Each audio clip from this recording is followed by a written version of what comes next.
there, SharpeSoft family. Today's video is going to be about setting up a discount schedule for our owned pieces of equipment, and we're going to do that by setting up an equipment hours threshold. So first, let's explain. If we come up here to defaults, company configuration, equipment threshold hours right there. So basically any additional hours worked beyond this threshold that we set up right in here will apply the discount to our own pieces of equipment. So right now we have just a regular 8-hour day. So if we were to work 10 hours, that would be 2 hours of overtime. We're going to go ahead and use that as an example actually. So we're going to hit OK for now. And then our discounts are based on equipment groups. So to show you where those are, we're going to come back up to defaults. We're going to come down here to equipment defaults and then equipment groups. And you can see that we have all of our different codes here as well as our owned discounts. So we have one here in for excavators for 10% and one in here for miscellaneous for 10%.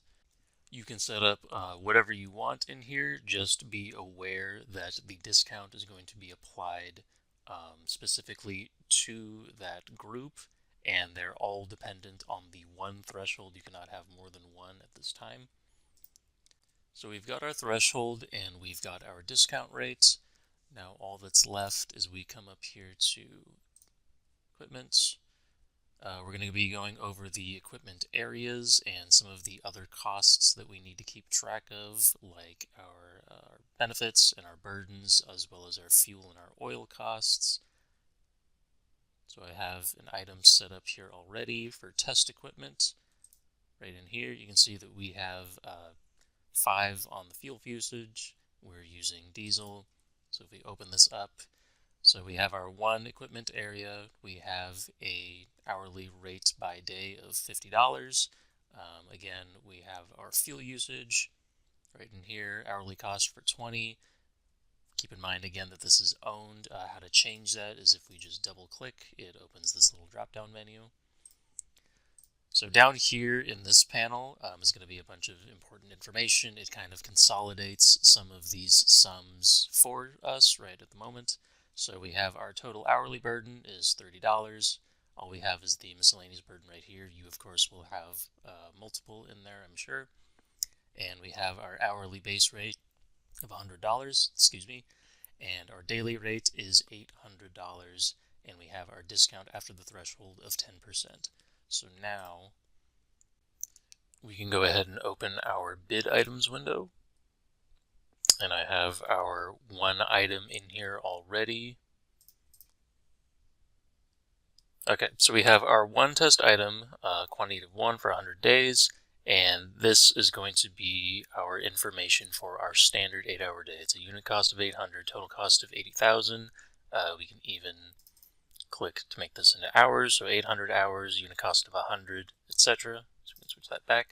And how we're going to adjust this up to a 10-hour day, assuming this is what we're aiming for, is we're going to double click on the average day length. And then inside our bid item workweek window, we're just going to bump this up to 2. Okay, so now we've got our day length set to 10 hours, which means that beyond the threshold we have 2 hours, and we have our adjusted unit costs and total costs as well. Just as a reminder, of course, we can switch this back just by double clicking and setting it back there. In addition, everything inserted into this detail item is going to be associated with our average day length in here. So if we have more equipment, more material, labor, etc., everything is going to be the exact same. You couldn't say have a piece of equipment at 8 hours and then one at 10. But what you can do is if you decided to have all of your equipment together, you could definitely bid it like that, bid it against having the 2 extra hours or however many hours it's going to be. But yeah, so we hope this has been helpful. There's going to be some more information on what's going on behind the scenes within the blog as well. So we hope this has been helpful, and we'll see you in the next video. Thanks. Take care.